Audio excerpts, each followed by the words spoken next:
നിങ്ങൾ പ്രഗ്നന്റ് ആണോ? Pregnancy plan ചെയ്യുന്നുണ്ടോ?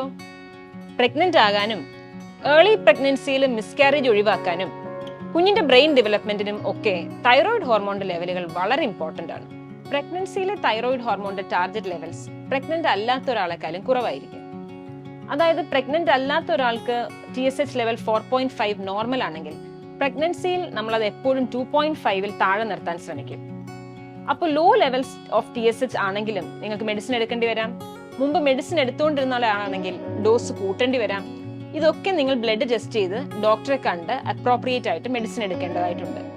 വൺസ് നിങ്ങൾക്ക് ഹൈപ്പോതൈറോയിഡിസം ഡയഗ്നോസ് ചെയ്ത് കഴിഞ്ഞാൽ every 4 to 6 weeks blood test ചെയ്ത് ഡോക്ടറെ കണ്ട് ഡോസ് അഡ്ജസ്റ്റ് ചെയ്യേണ്ടിയും വരും.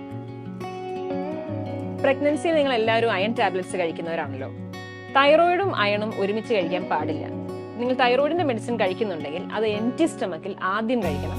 അത് കഴിഞ്ഞൊരു 4 മണിക്കൂറിന് ശേഷം വേണം അയൺ ടാബ്ലറ്റ്സ് കഴിക്കാൻ. അയണും തൈറോയിഡും ഒരുമിച്ച് കഴിച്ചാൽ തൈറോയിഡിന്റെ മെഡിസിൻ അബ്സോർബ് ചെയ്യില്ല. പിന്നെ ക്യാബേജ് കഴിക്കാൻ പാടില്ല, അത് കഴിക്കാൻ പാടില്ല, ഇത് കഴിക്കാൻ പാടില്ല, ഇതൊക്കെ തൈറോയിഡിനെ എഫക്ട് ചെയ്യുന്നൊക്കെ നിങ്ങൾ കേട്ടിട്ടുണ്ടാവും. എന്നാലും അങ്ങനെയൊന്നുമില്ല. ഒരു ഫുഡ്സും തൈറോയിഡ് ഫംഗ്ഷനെ എഫക്ട് ചെയ്യില്ല.